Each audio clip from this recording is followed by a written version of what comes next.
स्वागत है एक बार फिर आप सभी लोगों का आपके अपने चैनल गुरु केंद्र में, जिसके अंदर आज हम एसएससी जीडी को लेकर प्रैक्टिस सेट नंबर 7 को लेकर आए हैं। और ये बहुत ही इंपॉर्टेंट सीरीज़ है, इसे आप मिस ना करें, जिसके अंदर बहुत से इंपॉर्टेंट क्वेश्चन जैसे जैसे आपके एग्जाम में जिस पैटर्न के हिसाब से आते हैं वो रखे गए हैं। तो वीडियो को अंत तक जरूर देखा करें। शुरू करते हैं आज का पार्ट नंबर 7, जिसका पहला क्वेश्चन आपके सामने ये रहा। और सब मेहनत करेंगे भाई, सब लगेंगे, ध्यान से देखें और करते जाए। 3/4/7 का 68% क्या होगा? यानी कि अगर हम इसे ध्यान से पढ़ें तो का मतलब होता है ऑफ मतलब क्या हो गया? मल्टीप्लाई। तो यहाँ पर जब आप इसे सॉल्व करेंगे तो ये इससे गुना होगा।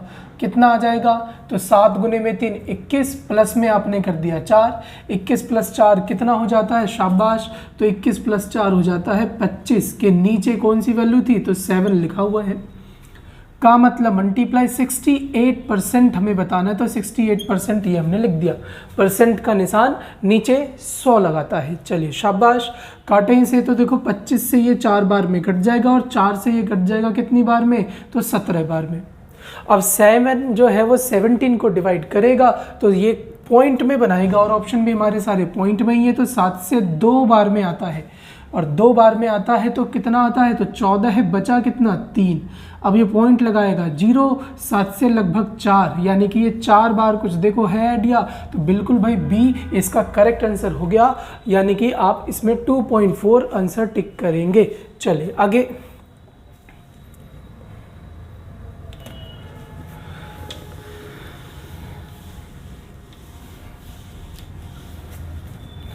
चलिए सेकंड क्वेश्चन है, यदि 64 का स्क्वायर माइनस 36 का square equal to 20 multiply x है तो x की वैल्यू क्या होगी? बड़ा ही सिंपल क्वेश्चन है, और ऐसे क्वेश्चनों में आपको फॉर्मूले कहीं पे बनते दिखे तो जरूर यूज करें उसका। अब फॉर्मूला कौन सा बन रहा है इसमें? तो ध्यान से देखोगे तो ये पहले वाले का स्क्वायर मतलब a स्क्वायर, ये बाद वाले का स्क्वायर मतलब b स्क्वायर, यानी a square minus b square का क्या फॉर्मूला होता है? तो एक बार प्लस, एक बार माइनस, एक बार जोड़ दीजिए और एक बार घटा दीजिए। यही चीज़ यहाँ पर लगाई जाए तो 64 और 36 एक बार प्लस होंगे तो प्लस होके कितने हो जाएंगे? तो 100, और एक बार माइनस होंगे तो माइनस होकर यहाँ माइनस करना है, माइनस होकर कितना आएगा? तो माइनस होकर आपका आ जाता है 28। अब ये दोनों गुना होंगे, देखो ये फॉर्मूले में आपने पुट कर दिया, गुना होंगे तो बराबर में आएगा क्या? 20 मल्टीप्लाई में x आ जाएगा। 20 मल्टीप्लाई में क्या आ जाएगा? x। और 20 से ये कटता है कितनी बार में भैया? 5 बार में कट जाता है। चलिए शाबाश। आगे मल्टीप्लाई करें, 28 को जब 5 से गुना करेंगे तो आना चाहिए आपका 140, जो कि है ऑप्शन नंबर डी। चलिए शाबाश, होना चाहिए। बोर्ड मास सिंप्लीफिकेशन इसके क्वेश्चन आपके में जरूर आएंगे, और ये शुरू से बोलता हुआ आ रहा हूँ मैं, तो प्रैक्टिस जरूर करके रखनी है इनकी। साइन का सारा रोल है, साइन अच्छे से समझना और सॉल्व करते जाना। नेक्स्ट क्वेश्चन है, देखिए इसे ध्यान से और करें।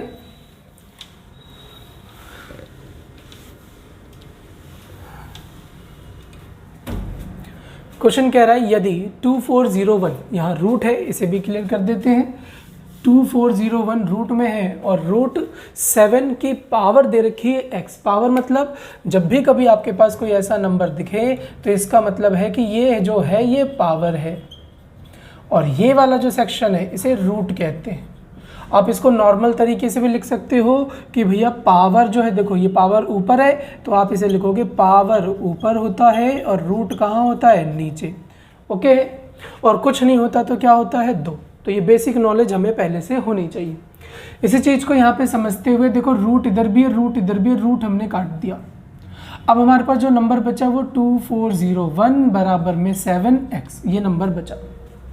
यानी कि इसका मतलब ये है कि इसमें हमें ढूंढना है कि 7 कितनी बार है, और बिल्कुल ढूंढ देंगे। ये जो है ये स्क्वायर होता है 49 का। किसका स्क्वायर होगा? तो 49 का स्क्वायर होता है। और 49 में जो 7 है वो कितनी बार आता है? तो 2 बार। यानी इस 49 में 7 कितनी बार है? 2 बार। अलग से ये 2 बराबर में क्या चल रहा है? तो 7x। अब ये हो गया 7, 2 गुने 2 4 बार, यहाँ 7x, बेस सेम है, यानी x सीधे डायरेक्ट रिलेट कर जाएगा पावर से, तो भैया a 4, यानी कि x बराबर 4 इसका करेक्ट आंसर हो जाएगा। अब मान लो मुझे पता नहीं लगता कि ये स्क्वायर है क्या नहीं। तो हम क्या करते, तो यहाँ पर आप इसका एलसीएम ले लेते।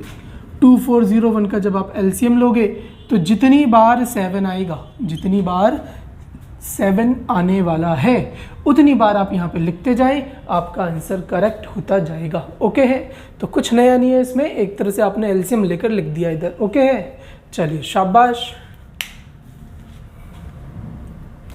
करें इसे भी करें, होना चाहिए सबसे।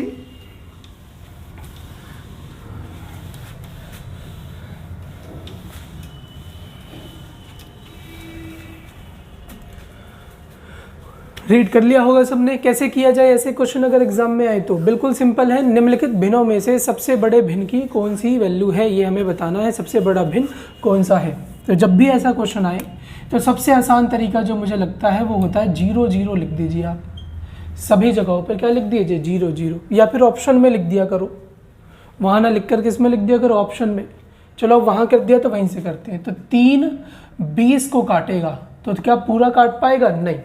3 से 6 बार में होता है 18, और ये नंबर पॉइंट के बाद आगे बढ़ेगा, ये पॉइंट लगाया और आगे बढ़ेगा। डन है। 5 30 को काटेगा, एग्जैक्ट कितनी बार में काट देगा, 6 बार में। यानी ये नहीं बढ़ेगा आगे, ये फिक्स हो गया, ये आगे बढ़ेगा मतलब ये बड़ा है। जो आगे बढ़ेगा वो बड़ा है, ये रुक गया मतलब ये छोटा हो गया इसके मुकाबले। यहाँ से करें तो 11 से 7 बार में 77 है, और 7 भी देखो पॉइंट के बाद आगे बढ़ेगा, पूरा नहीं कटा तो आगे बढ़ेगा। 3 बच गया ना, 11 से 7 बार में 77, 3 बच गया तो ये आगे बढ़ेगा। इसे करेंगे तो 7 से ये आता है 14 15, 15 सत्ते 105, 15 बार में आ जाएगा। अब आप मुझे बताएं 6 7 15 कौन सा बड़ा है इसमें। तो भैया 15 बड़ा आ रहा है, यानी 11/7 बिल्कुल करेक्ट आंसर हो गया। आपसे सबसे बड़ा भिन्न पूछा है, ये ओके हो गया। ओके।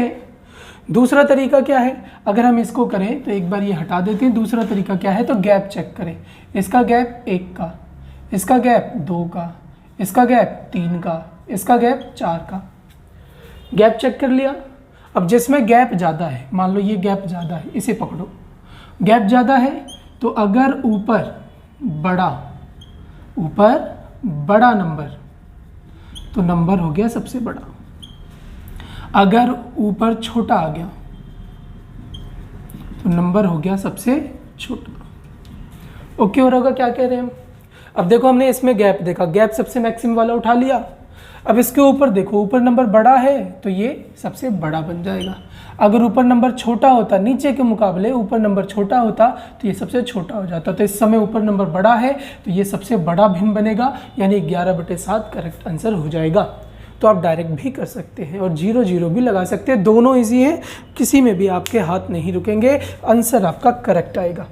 चलिए शाबाश, इसे करें। अब इसी प्रकार इसे करें, होना चाहिए सबसे।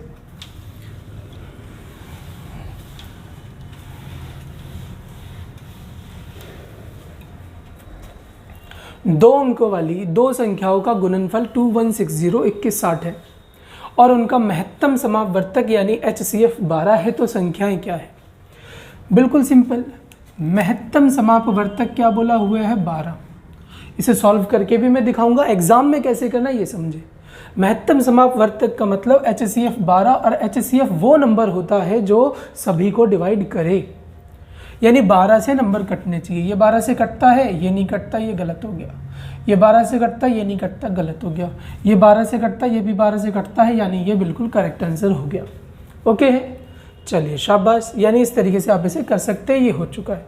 और निकाले कैसे, तो निकालने के लिए आपको क्या करना है, दो संख्याओं का मल्टीप्लिकेशन दे रखा है, यानी फर्स्ट नंबर इनटू में सेकंड नंबर बराबर एलसीएम इनटू में एचसीएफ करना है। मल्टीप्लिकेशन करने पर आएगा 2160, यानी दो संख्याओं को जब मैं गुना कर दूंगा तो 2160 आएगा, बराबर में एलसीएम इनटू में एचसीएफ दे दिया 12। 12 से काटे इसे, तो 12 से एक बार में 12 है, बचेगा 9, 12 से 8 और ये 0, यानी एलसीएम जो है वो 180 आ गया। अब एलसीएम आया है, संख्या आई है, तो एलसीएम आया है।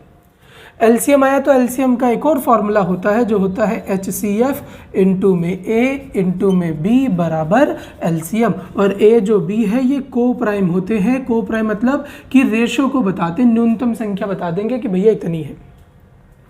तो इसकी जगह मैं पुट करूं तो HCF 12 है, A इंटू में B, LCM हो गया 180, 12 से काटोगे आ जाएगा 15। A और B को प्राइम मतलब सहभाज्य संख्या, तो कोई ऐसा जोड़ा बना लो जो 15 बनाए, तो दिमाग में जो सबसे सिंपल जोड़ा आता है वही ले लिया करो, इजी हो जाता है। 3 और 5, 12 से काटा 180 को 15, 3 और 5 नंबर बन गए। HCF उठाओ तो 12 गुने में 3 कितना होता है भाई, तो 36, 12 गुने में 5 कितना होता है, तो 60, यानी 36 और 60 आपका करेक्ट आंसर बन जाएगा। ठीक है, तो इतना बड़ा करो या तो एग्जाम में, या फिर आपको मैंने सिंपल सा एक मेथड बताया उससे करो, आंसर कहीं नहीं जाना आपका, बिल्कुल ईजी तरीके से आ जाएगा। चलिए नेक्स्ट करें। ठीक है, यही फ़ायदा होता है कि आप पहले से प्रैक्टिस अगर करके जाते हैं, पहले से ही अगर सीख कर जाएंगे, कोई आपको समझा देगा, सिखा देगा कि इस तरीके से पेपर किया जाता है, तो आपका समय भी बचता है। और एक फिक्स रीज़न का मतलब समझ रहे मैं क्या कह रहा हूँ। मान लो कि आपको एक सागर पार करना है, तो पार करना है तो किस रास्ते से सीधा जाना है ये पता होना चाहिए, पूरे सागर में डोलना थोड़ा है।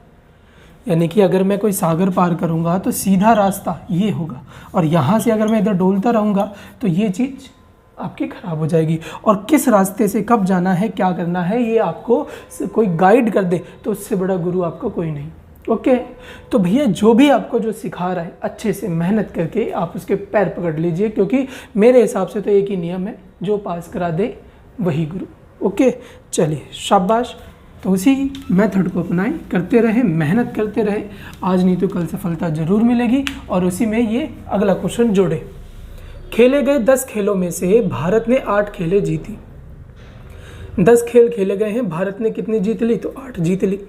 भारत द्वारा जीते गए खेलों का प्रतिशत क्या है, भारत द्वारा जीते गए खेलों का प्रतिशत क्या है। तो भैया खेल कितनी खेले गए, 10, यानी टोटल हो गए 10। इसमें से जीते कितने गए, 8। तो जीते हुए खेलों का प्रतिशत बता रहा, तो सीधे सीधे 8, 10, 80% होगा, निकाल लीजिए। नीचे टोटल रखते हैं, ऊपर जो भी प्राप्त करना है, जो भी वो बोले, जो भी वो प्राप्त करना चाहता है, जीत का प्राप्त करना चाहता है जीत लिख दो, हार का प्राप्त करना चाहता है हार लिख दो, परसेंट का ये 100, 0, 0, 10 गुने 8, 80% इसका सटीक आंसर बनेगा। ओके, चलिए शाबाश। नेक्स्ट करेंगे क्वेश्चन नंबर 7 आपके सामने ये रहा।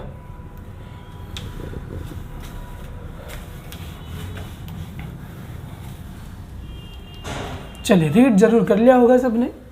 एक वस्तु की कीमत 900 रुपये है, अंकित की गई है, और उस पर 8% और 8% की 2 क्रमिक छूट दी गई है। क्रमिक मतलब लगातार दी गई है 2 छूट। यदि इन दोनों छूट के स्थान पर 16% की एक छूट दी जाती तो विक्रेता मतलब बेचने वाले को, बेचने वाला मतलब दुकानदार के नज़रिए से पूछ रहा है, और दुकानदार के नज़रिए से अगर पूछ रहा है तो मुझे एक बात बताएं, दुकानदार अगर आपको छूट दे रहा है तो आपके लिए फ़ायदा है, यानी मैं अगर आपको डिस्काउंट दे रहा हूँ तो आपके लिए फ़ायदा है, मेरे लिए वो क्या है, नुकसान।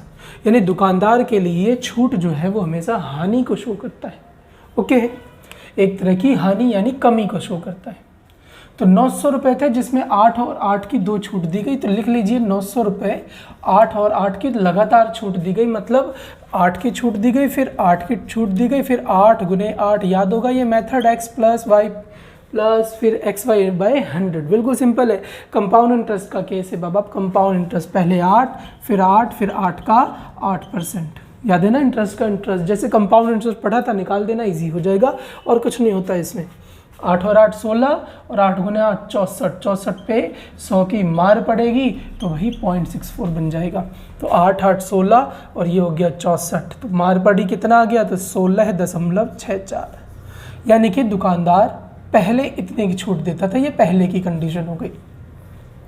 अब उसने एक बात रखी कि यदि वो इन दोनों छूट के बदले सीधे सीधे छूट दे दे कितने % की, तो 16% की। तो आप मुझे बताएं, आप दुकानदार बन गए, आप पहले इतने रुपए कम करके बेचते थे कोई सामान, मैंने कहा नहीं इतने में मत बेचो, इतने % में बेचो कम करके। तो बाबा आपने कम करना कम कर दिया, यानी कि छूट देना कम कर दिया, तो आपकी तरफ से क्या हो गया, लाभ। एक दुकानदार 10% की छूट दे रहा है, दूसरा 5% की छूट दे रहा है, तो लाभ किसे होगा ज़्यादा, बाबा जो कम छूट दे रहा है उसे लाभ ज़्यादा होगा। अब लाभ ज़्यादा उसे होगा तो इसमें हानि होती थी, इसमें क्या होगा, लाभ होगा, यानी पहली चीज़ तो दुकानदार को लाभ हो गया। इसकी जगह पर अगर ये देगा तो दुकानदार को लाभ होगा। कितने का लाभ हो गया निकाल लो, तो 0.64 का लाभ हो गया। 0.64% निकालोगे 900 का, देखो परसेंट में चल रहा है, याद रखें किस में चल रहा है, परसेंट में, तो परसेंट निकालोगे तो पॉइंट हटाए 100 और ये चीज़ परसेंट में है, तो परसेंट हटाने के लिए फिर से क्या लगाओगे 100, 2 जीरो से 2 जीरो, गुना करें 9 गुने में 6, 9 गुने में 6 होता है 540 और 9 चौक 36, यानी 576, 2 जीरो है तो 2 नंबर बाद पॉइंट, तो पॉइंट के बाद 76 हो गया और ये 5 हो गया, तो ये जाएगा आपका किस में, तो लाभ में। चेक करें तो सी जो है वो बिल्कुल करेक्ट आंसर हो गया। पॉइंट का 100 लगाया और परसेंट हटाने का 100 लगाया, क्योंकि ये वैल्यू पूरी किस में चल रही है, परसेंट में, तो 900 का ये 0.64% जो होगा वो कितना होगा, तो 5.76, जो कि किसको शो करेगा, तो प्रॉफिट को शो करेगा, यानी सी आप लगाओगे। विक्रेता की तरफ से प्रॉफिट, ग्राहक की तरफ से ये लॉस हो जाएगा। डन है, चलिए शाबाश, करें, इसे भी करें।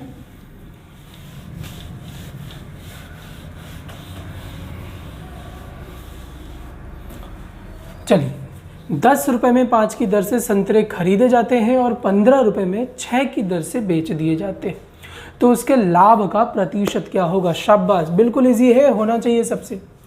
चलिए किया जाए, तो देखो यहाँ CP लिखें, इधर SP लिखें, पहले वस्तु लिखें, ठीक है, और फिर लिखें रुपए, मूल्य, क्योंकि हम लाभ हानि रुपए में ज़्यादा अच्छे से बता पाते हैं। ओके, तो आप इधर रुपए लिखें और वस्तु को सेम करना होता है। तो पहले केस में 10 रुपये में 5 वस्तु खरीदता है, देखो 10 रुपये में 5 की दर से वो खरीद रहा है, खरीद मतलब CP हो गई। दूसरे वाले में 15 रुपये के 6 की दर से, यानी 15 रुपये में 6 के हिसाब से वस्तु खरीदता है। वस्तु को सेम करना होता है और कुछ नहीं होता, वस्तु को सेम कर दीजिए, 5 और 6 का एलसीएम लेकर सेम कर दीजिए, और सेम नहीं कर पा रहे तो सीधे सीधे इसे उठा के उधर फेंको, ये इधर आएगा और मल्टीप्लाई होगा, तो 6 गुने में 10 कितना हो गया 60, 15 गुने 5 कितना हो गया, तो 75। अब याद रखें ये कौन सी लाइन थी, CP वाली, CP मतलब खरीद। तो कुल मिलाकर खरीदा कितने में गया, तो 60 में, कुल मिलाकर खरीदा कितने में गया, तो 60 में, और बेचा कितने में जा रहा है, तो 75 में। अरे बस 60 वाली चीज़ 75 में जा रही है तो 15 फाजिल जा रही है, तो 15 का हो गया लाभ। 60 रुपये का सामान 75 रुपये में जा रहा है तो 15 का हो गया लाभ। और लाभ हानि किससे देखी जाती है, तो CP से देखी जाती है। परसेंट निकाले इसका, 15 से ये 4 बार में 4 से इसे करेंगे कितना आ जाएगा, तो 25% इसका करेक्ट आंसर होना चाहिए, यानी D जो है इसका कंफर्म आंसर हो गया। ओके है, कोई दिक्कत इसमें, तो कोई दिक्कत नहीं होनी चाहिए। अब ये मेरे ख्याल से ब्लिंक करने लग गया है, एक बार रुकेंगे सब।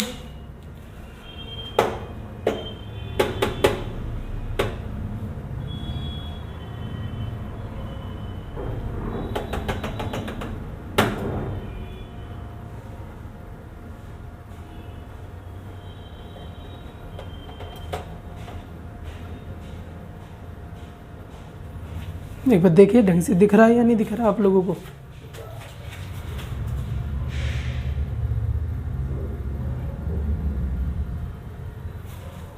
चलिए ओके है, एक बार आप ये सीरीज़ ख़त्म कर लीजिए, फिर से हम देखते हैं क्या दिक्कत है इसमें, आगे बढ़ा जाए।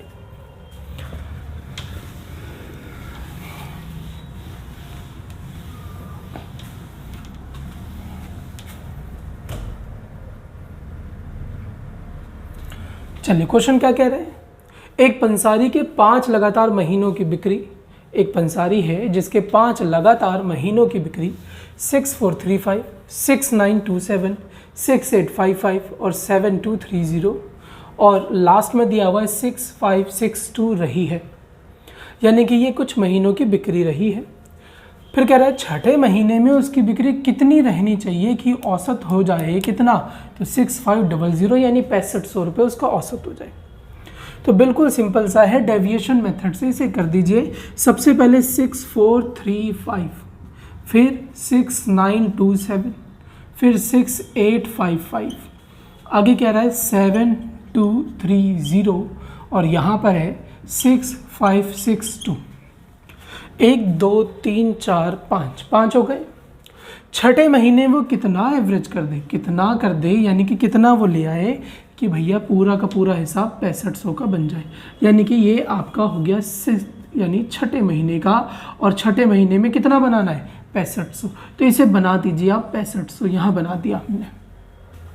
और एवरेज मतलब ऐसा मान होता है कि सबको बनाना है, इसे भी बनाएं 6500, तो इसमें कमी है, कितने की कमी है, तो 65 की कमी है, तो 6500 बनाना है, तो इसे 65 दे दो, तो 65 हमने दे दिया, बन जाएगा। इसे कितना दिया जाए, तो इसे देंगे तो ज़्यादा हो जाएगा, इसे कम करो, 6500 बनाने के लिए कम करोगे, ये फाजिल है, कितना फाजिल है, तो -427। इसे करोगे तो ये भी ज़्यादा है, कितना ज़्यादा है, तो 355 ज़्यादा है, 355 मुझे लेने पड़ेंगे इसे, तब जाकर ये 6500 बनेगा। इसे बनाएं तो 5 और 2 7, यानी 730 जो है ये ज़्यादा है। इस वाले को बनाए तो इसमें -62 ज़्यादा हो गया, यानी कि 62 ज़्यादा है, वो ले लिया हमने। अब इसे तो बना दिया हमने 6500, एडजस्ट करे तो सबसे पहले तो जो छठा मेंबर है वो अपने लिए 6500 लाएगा, और जो यहाँ कम ज़्यादा है उसको एडजस्ट करेगा, तो किया जाए एडजस्ट। सबसे पहले ये दोनों एडजस्ट होंगे, तो ये देखो ये 65 प्लस का है, ये 62 माइनस का है, यानी कि प्लस का 3 बच गया। प्लस का 3 किसी से भी एडजस्ट कर दो, मान लो इससे कर दिया हमने, प्लस का 3 है, ये माइनस का है, तो बचेगा -424। अब पूरा सॉल्व करो बैठ के, या फिर आइडिया ले लो। 4 यानी कि ये 400, 3 मतलब 300, 7 मतलब 700, तो 4 3 7 7 1400, तो यही हो गए। अब 1400 किस में है, माइनस में, यानी 6500 में से 1400 कम करोगे आप, 6500 में से 1400 कम करोगे, तो भैया 1400 जब मैं कम कर दूंगा, तो 6500 में से 1400 कम कर दूंगा तो 6000 तो नहीं आएगा, कुछ 5100 के आसपास आएगा, ये भी नहीं आएगा, ये भी ज़्यादा है, ये भी ज़्यादा है, तो बचा कौन, आपका ए करेक्ट आंसर हो गया। तो पूरा सॉल्व कर देते हैं, ये हो गया 4 3 7 7 1400, 1400 ये हो गए।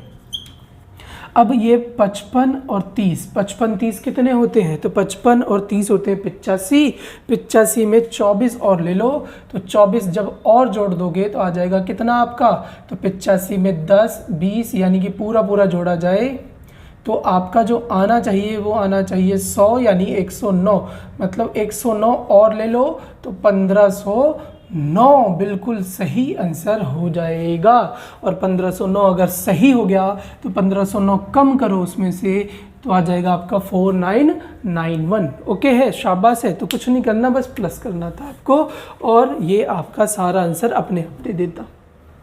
तो ये आपका कंफर्म होना चाहिए। दूसरा तरीका कि सबको आप जोड़ दीजिए, सबको आप क्या कर दीजिए, जोड़ दीजिए, और सबको जोड़ने के बाद आप एवरेज निकाल लीजिए, उस हिसाब से भी ये आ जाएगा। तो वो थोड़ा लेंथी पड़ेगा, ये आसान पड़ेगा, ठीक है। तो ये ध्यान रखें। नेक्स्ट क्वेश्चन करते हैं।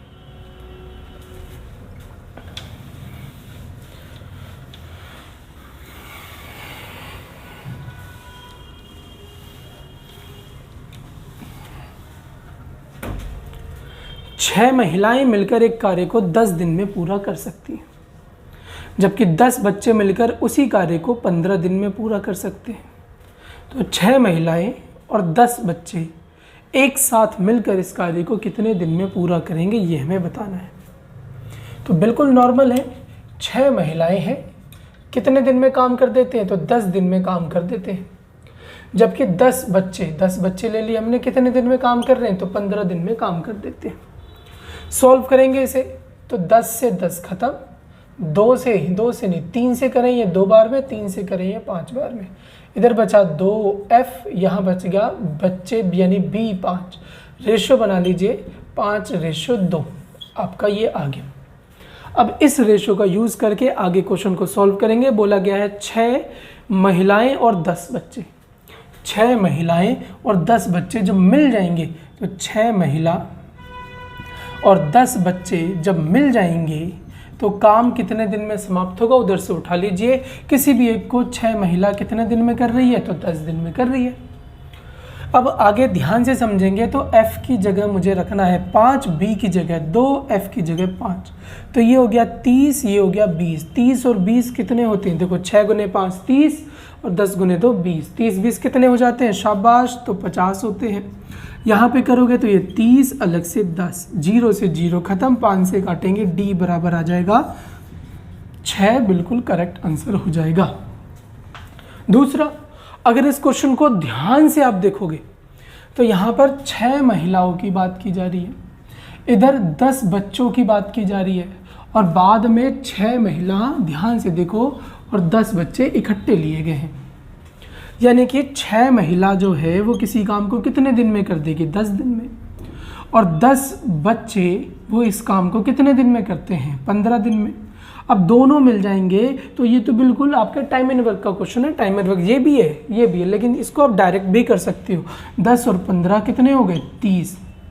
10 से 3, 15 से 2, इसका काम खत्म। दोनों मिल जाएंगे तो दोनों जब मिल जाएंगे तो क्वांटिटी देखो मिलने की इतनी ही है ना, यानी जितने का शुरू में दिया हुआ है, देखो जितने का शुरू में दिया हुआ है, अगर उतने का ही पूछा जा रहा है तो आप डायरेक्ट कर सकते हो। दोनों मिल जाएंगे तो 3 और 2 5 हो जाएंगे, 5 से काटोगे कितना आ जाएगा? 6। तो इस प्रकार से भी ये हो सकता था। तो क्वेश्चन में अगर आपको सेम नंबर देकर सेम ही पूछ रहा हो तो आप डायरेक्ट कर देना, समय बच जाएगा आपका। ओके है, चलिए शाबाश, नेक्स्ट करें।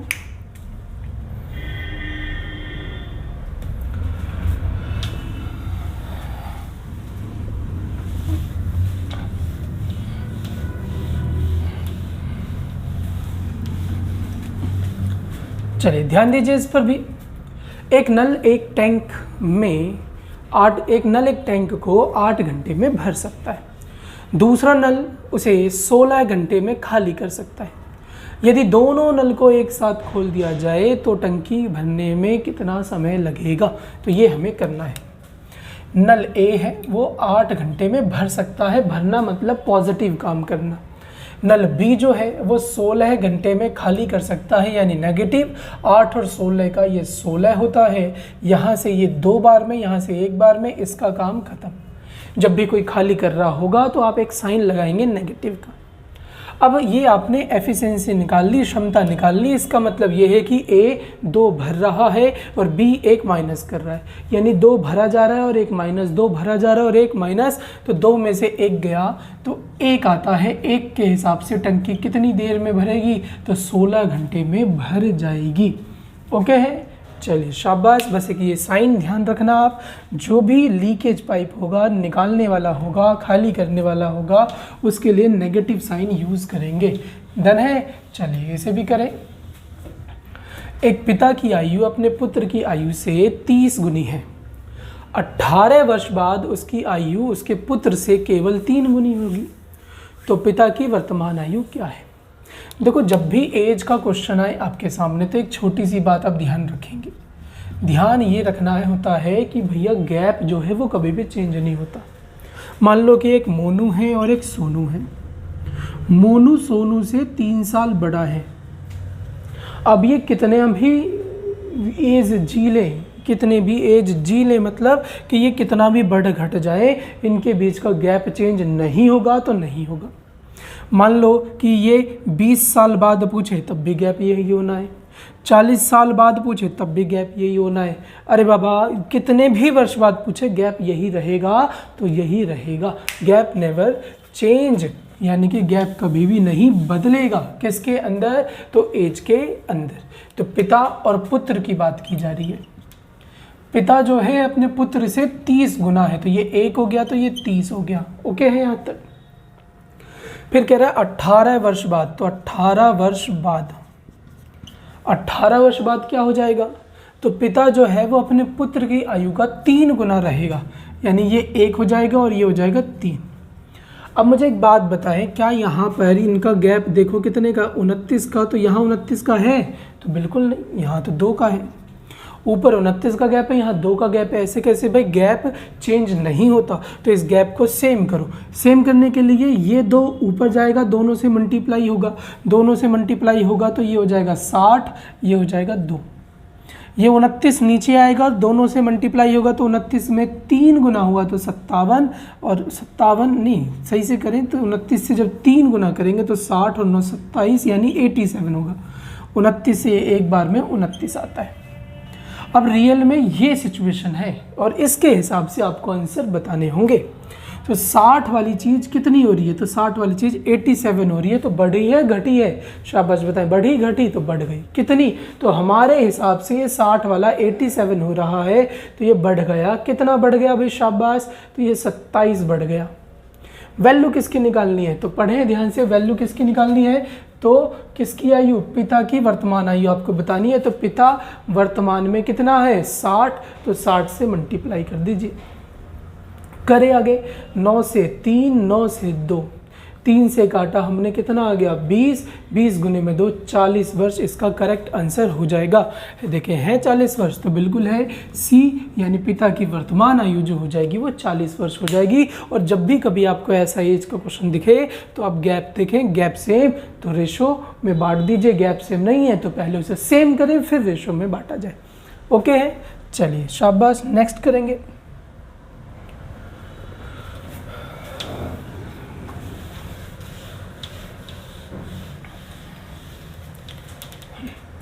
ए और बी की आय का अनुपात 3:2 और व्यय का अनुपात 5:3 है। ए और बी है, उनकी आय यानी इनकम का अनुपात है 3:2 और व्यय यानी कि खर्च का जो अनुपात हो जाएगा वो हो जाएगा 5:3। यदि प्रत्येक 1000 रुपये की बचत करें तो ए की आय क्या होगी। इनकी बचत भी दे दी है, बचत जो है वो कितनी है 1000 रुपये, तो आप इसे नॉर्मल लिख के भी कर सकते हो और डायरेक्ट वहीं से खर्च को बीच में रखना, खर्च को कहाँ रखना, बीच में रखना और मल्टीप्लाई करके गैप देख लेना। ये इससे गुना होगा तो कितना आएगा 10 और ये इससे गुना होगा तो कितना आएगा 9, यानी कि ये हो गया 9 गुना होकर ये हो गया 10 हो गया। आगे इसी से मल्टीप्लाई करें तो ये हो जाएगा आपका 500, ये क्या है 1000 है बचत, हाँ बिल्कुल 1000 है, तो ये हो गया 5000। यहाँ करोगे 3 से गुना करोगे तो आ जाएगा 3000। डन है यहाँ तक, ओके शाबाश। अब हमें बताएंगे 3000 वाली चीज़ 5000 है, यानी गैप कितने का है 2 का, यहाँ पर गैप कितने का है 1 का, यानी 2000 रुपये यहाँ पर अंतर है, अंतर देखना है, अंतर 2000, यहाँ पे अंतर 1 है, तो 1 बराबर क्या आ गया 2000। जिसका पूछा उससे जाके गुना करें, शाबाश। ए का पूछा तो ए से गुना कर दीजिए, 2000 गुने में 3 कितना हो जाता है, तो 6000, यानी डी इसका कंफर्म आंसर हो जाएगा। ओके है, तो कोई दिक्कत नहीं होनी चाहिए इसमें। आप इस तरीके से भी कर सकते हैं और दूसरा तरीका आप x मान के भी कर सकते हैं कि माना हमने ये x था, यहाँ x लिख दिया और ये बचत कितने की कर रहे हैं, तो 1000 रुपये की इधर से भी, 1000 रुपये की इधर से भी, बराबर में कितना हो जाएगा रेशो। अरे बाबा आय में से बचत हटा दी तो रेशो खर्च का कितना हो जाएगा, तो खर्च का हो जाएगा 5 के नीचे 3।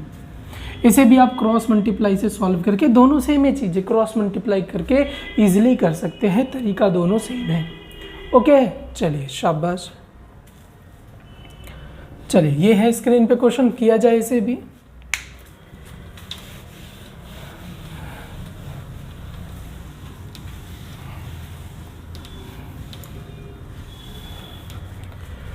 चलिए, जल और दूध के एक मिश्रण का आयतन 40 लीटर है, इसमें 10% जल है।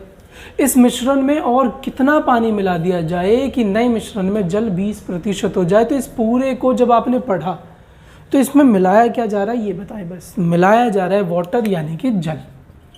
क्या मिलाया जा रहा है, तो जल मिलाया जा रहा है।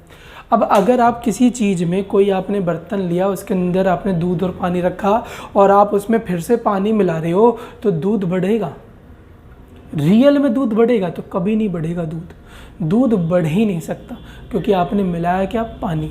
ओहो, जब पानी मिलाया है तो भैया पानी में चेंज हो गया, दूध की क्वांटिटी तो उतनी ही है, दूध पहले भी जितना था आज भी उतना ही है।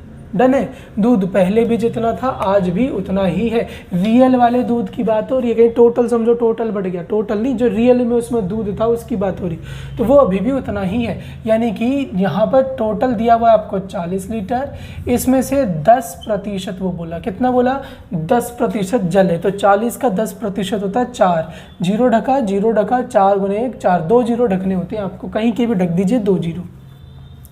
अगर 4 ये है तो ये कितना हो जाएगा भी 36, जो कि वैल्यू किसकी होगी 10 है तो 90% की, 9 गुने 4 36, आप ऐसे भी निकाल सकते। अब ये 4 है और ये 36 है, कह रहा है इसमें हमने कुछ मात्रा में पानी मिला दिया। अरे बाबा पानी मिला दिया ठीक है, दूध, दूध तो सेम है, तो दूध जो पहले 36 था आज भी 36 ही है, लेकिन यहाँ पर प्रतिशत चेंज हो गया। पानी मिलाने के बाद पानी हो गया 20%, और अगर ये 20% तो ये कितना हो जाएगा 80%। यानी पहले 90% बराबर 36 था, मिलाने के बाद ये कितने परसेंट हो गया, तो 80% हटाएंगे तो उल्टा लगता है, यानी ऊपर आ जाएगा 100, 0 से 0। ओके यहाँ तक। और सोल्व करें तो ये आता है 4 से 2 बार में, ये 4 से 9 बार में। 2 से काटेंगे 5, 9 गुने 5 कितना होता है 45। यानी पहले मिक्सचर 40 का था, आज 45 का हो गया। कैसे? पहले 40 का था, आज 45 का हो गया। कैसे? क्योंकि हमने इसमें मिलाया। कितना मिलाया भैया? तो 5 लीटर मिलाया, तो 5 लीटर इसका करेक्ट आंसर हो जाएगा। डन है? चलिए शाबाश। तो इसी तरीके से परसेंटेज को आप करना, रेशो बना के भी कर सकते हैं, बिल्कुल सेम तरीका है, वो भी ऐसे ही होगा। चलिए आगे।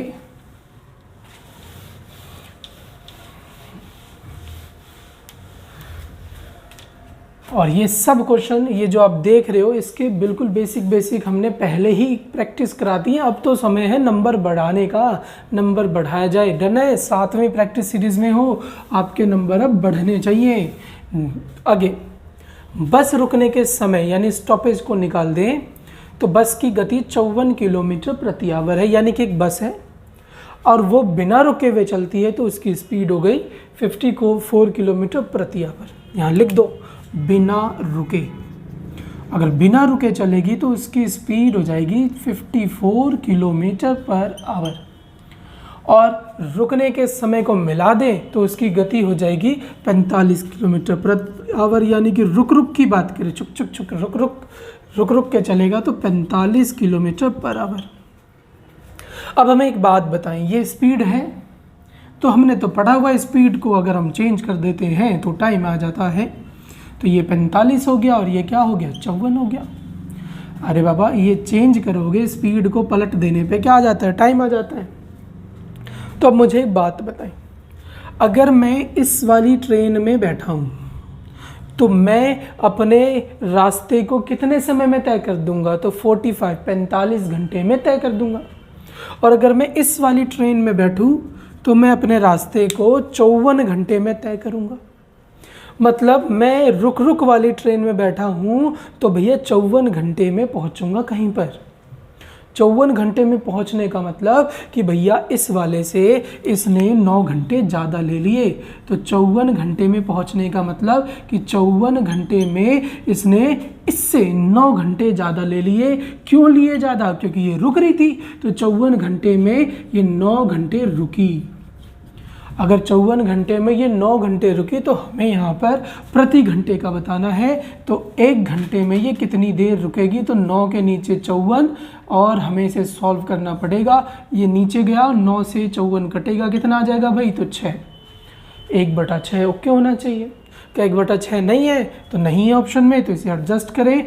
जब ये आवर में होता है तो पहली बार 60 लगाने पर ये मिनट बन जाता है। तो 10 मिनट है, देखें तो बिल्कुल है भाई, 10 मिनट रुकेगी 1 घंटे में। यानी प्रत्येक घंटे ये कितने मिनट रुक रही है, तो 10 मिनट। ओके है, तो बिल्कुल सिंपल था, मज़ा आया होगा इसे करके। आसान होता है ये भी क्वेश्चन भाई। ओके चलिए शाबाश।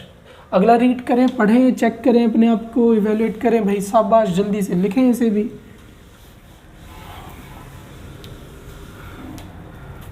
क्वेश्चन कह रहा है 200 मीटर लंबी एक रेलगाड़ी 72 किलोमीटर प्रति आवर की चाल से 200 मीटर लंबे प्लेटफॉर्म को पार, ये पार शब्द सुनते ही रुक जाए करो आप। जब भी पार शब्द सुनो तो रुक जाओ। पार अगर किसी व्यक्ति को कर रही है, ठीक है, किसी व्यक्ति को कर रही है, पोल को कर रही है, तो वहाँ पर जो दूरी होती है वो होती है ट्रेन की लंबाई। लेकिन पार अगर किसी प्लेटफॉर्म को, बड़े ऑब्जेक्ट को, प्लेटफॉर्म को कर रही है, एक ट्रेन दूसरी ट्रेन को कर रही है, पुल को कर रही है, टर्मिनल को कर रही है, तो उस केस में इन सब के साथ जुड़कर आएगी ट्रेन। यानी जब व्यक्ति और पोल को पार करेगी तो डायरेक्ट ट्रेन आ जाएगी, और जब किसी बड़े ऑब्जेक्ट को पार करेगी जैसे प्लेटफॉर्म, ट्रेन, पुल, टर्मिनल, ब्रिज, इन सबको, तो वहाँ पर जुड़ कर आएगी। तो मुझे बताएं, मैंने पार शब्द सुना तो मैं रुक जाऊंगा, और रुक गया तो इसने पार किसको किया? प्लेटफॉर्म को। तो प्लेटफॉर्म जुड़ जाएगी, तो ट्रेन हो गई और वो जुड़ेगी किससे? प्लेटफॉर्म से। तब जाकर आपका क्या बनेगा भाई? डिस्टेंस बनेगा, दूरी बनेगा। तो ट्रेन प्लस प्लेटफॉर्म कितनी हो गई भाई? 200 और 200 कितनी हो गई? 400। तो ये हो गया हमारा डिस्टेंस। अब हमें स्पीड इनटू में टाइम रखना है, तो रखा जाए। डिस्टेंस हो गया 400, 400 क्या? मीटर। ओके। स्पीड दिया है हमें 72 किलोमीटर प्रति आवर, तो 72 किलोमीटर पर आवर है। टाइम हमें निकालना है। क्या परिवार सेम है? बोलो बोलो, क्या परिवार सेम है भाई? नहीं, बिल्कुल सेम नहीं है। इसे ठीक करें तो इसके लिए हमें 5/18 लगाना होगा। जब किलोमीटर में हो तो 5 ऊपर, मीटर पर सेकंड में हो तो 18। डन है। 18 से काटो, कितना आ गया? 4। 5 से काटोगे कितना आ जाएगा भाई? शाबाश करो। 5 से काटोगे तो आ जाएगा आपका 80, और 4 से काटोगे आ जाएगा 20। चेक करो, है 20, तो बिल्कुल होना चाहिए डी, इसका कंफर्म आंसर हो जाएगा। ओके, चलिए नेक्स्ट करते हैं। शाबाश।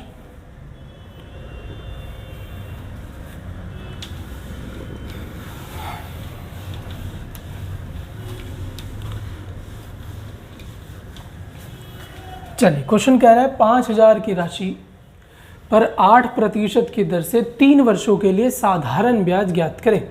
तो भैया पी हो गया 5000, रेट हमारा 8% का नीचे 100, 3 साल, बिल्कुल साधारण क्वेश्चन है। तो आप सॉल्व करें, 2 0 से 2 0, 8 गुने में 5 40, 40 गुने में 3 120, और ये 0 यानी 1200, यानी ए टिक कर दीजिए। 1200 बिल्कुल सही आंसर बना होगा सबका। मैच करते जाएं अपने आंसर को, और कमेंट सेक्शन में बताएं भाई कि किसके कितने नंबर बन रहे हैं। डन है, ताकि हमें भी तो पता लगे कि आप कितना कर पा रहे हैं आगे। ओके। एक चौकोर यानी कि स्क्वायर की भुजा को डबल कर दिया जाए, 2 गुना कर दिया जाए, तो उसका क्षेत्रफल कितना होगा? अरे बाबा, एक स्क्वायर है तो स्क्वायर का जो एरिया होता है वो होता है ए स्क्वायर। हमने माना पहले 1 था। क्या था? पहले 1 था, और उसको वो कह रहा है डबल कर देंगे। तो हमने माना कि पहले जो भुजा थी वो 1 थी, आज जो है वो क्या हो गई? तो भैया डबल हो गई, यानी 2 हो गई। और क्षेत्रफल कैसे बनता है? स्क्वायर करने से। तो 1 का स्क्वायर 1, ये हम एरिया बना रहे। 2 का स्क्वायर 4, यानी कि पहले 1 भुजा थी, हमने उसे 2 कर दी, डबल बोला उसने। और जब क्षेत्रफल निकाला तो ये 1 हो गया, और ये क्या हो गया? 4। अगर वो आपसे पूछता कितना हो गया, तो 4 गुना हो गया। लेकिन उसने पूछा कितने प्रतिशत बढ़ता है, तो भैया कितना बढ़ गया? 3 बढ़ गया। 3 बढ़ गया मतलब 300% हो गया। निकाल के देखें तो 3 हो गया किससे? 1 से। परसेंट निकाल दो तो कितना आ गया भैया? 300% बढ़ गया। ओके है, डन है, शाबाश। अगर पुस्तक कितना हो गया तो 4 हो गया, यानी 400% हो गया।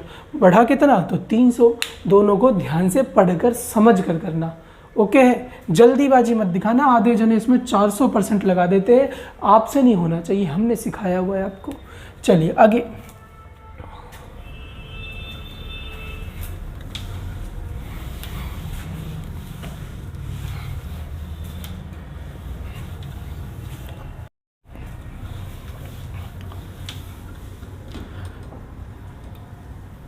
चलिए, क्वेश्चन है एक आयताकार टंकी में 4200 लीटर पानी है। तो सबसे पहली चीज़ तो आपको इस क्वेश्चन को समझने के लिए ये पता होना चाहिए कि ये जो 42,000 लीटर है, इसको एडजस्ट करने आना चाहिए। तो पता होना चाहिए कि 1 मीटर क्यूब में 1000 लीटर पानी होता है।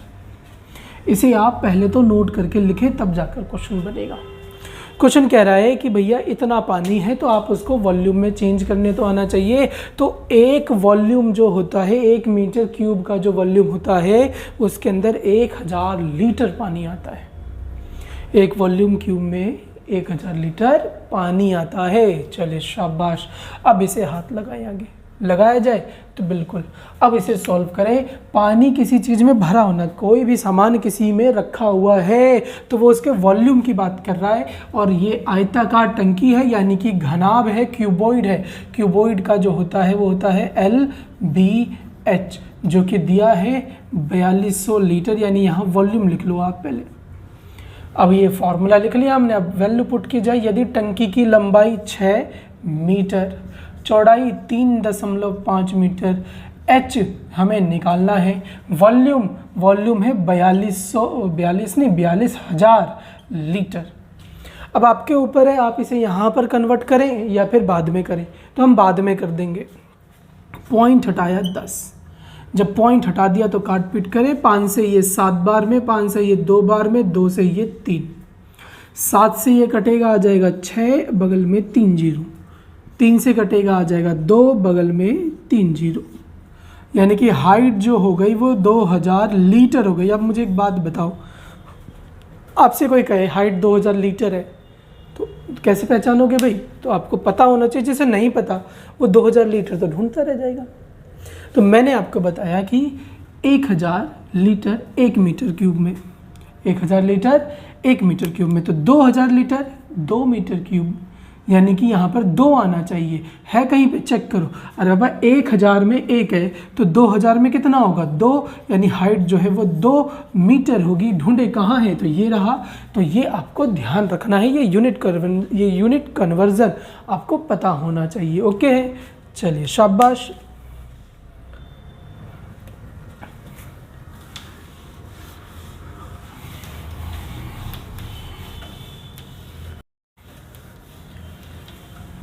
चल, जब भी कभी आपको ऐसा क्वेश्चन दिखे तो समझ लो कि इससे आसान क्वेश्चन तो हो ही नहीं सकता।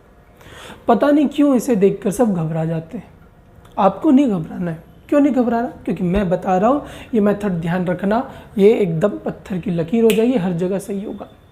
कैसे? ध्यान से समझो। तो सबसे पहले तो जब भी ऐसा क्वेश्चन आए तो आपको फॉर्मूला ध्यान हो ना हो कोई फ़र्क नहीं पड़ता, आप ये करके आएंगे तो आएंगे। चलिए कैसे, ध्यान से समझें। तो सबसे पहली चीज़, जब भी आपको कुछ ऐसा दिखे तो यहाँ पर जो दिया हुआ है इसी के तो टुकड़े हैं ये सब, और इसी के टुकड़े हैं, इसी के अंश है, तो इसका रूल इन सब में फॉलो होगा। और अगर फॉलो होगा तो आप कुछ भी मान लीजिए, x की वैल्यू कुछ भी मान लीजिए, तो 1 मान लेते हैं, ईजी होता है। तो हमने मान लिया 1। अगर मैं इसकी जगह 1 रखूँगा तो 1 की पावर 4, 1 की पावर 4 क्या बनेगा? तो भैया 1 ही बनेगा। और 1 + 4 कितना आ गया? 5 बन गया। यानी कि यहाँ 1 रखने पर 5 बन रहा है। तो ढूंढो किस में 1 रखने पर 5 बनेगा। तो रखा जाए, यहाँ रखते हैं। सबसे पहले तो यहाँ मैंने 1 रखा, 1 + 2 3, यहाँ करोगे तो 1 का स्क्वायर 1 - 2, यानी कि ये माइनस का 1 हो गया, गुना होकर -3 आ रहा है, ये गलत है। अगला उठाएं, ये रखें 1 का स्क्वायर 1 + 2, यहाँ 1 का स्क्वायर 1 - 2, तो ये 3 हो गया, ये फिर से -1 हो गया, मल्टीप्लाई होगा तो -3, ये भी गलत हो गया। इसे देख लीजिए, 1 का स्क्वायर 1, यहाँ पे 1 रखेंगे तो 2 × 1 2 + 2, ये पहला हो गया सॉल्व। यहाँ 1 यहाँ पे रखोगे 1 तो 2 1 कम 2 प्लस अलग से 2, ये 2 2 खत्म, बचा 1, तो ये बन गया 5 × में 1, 5 आ गया मतलब सही हो गया। अब क्या मुझे कोई फॉर्मूला ध्यान था? तो बिल्कुल नहीं, तब भी हम कर गए। तो यही चीज़ आपको आगे बढ़ाएगी। डन है। और इसी चीज़ के लिए मैं कहता हूँ कि आप पूरी वीडियो पूरा प्रैक्टिस करके जाया करो। ठीक है, मिलते हैं नेक्स्ट वीडियो में इसी तरह की बेहतरीन क्वेश्चन की सीरीज़ को लेकर। जय हिंद, जय भारत।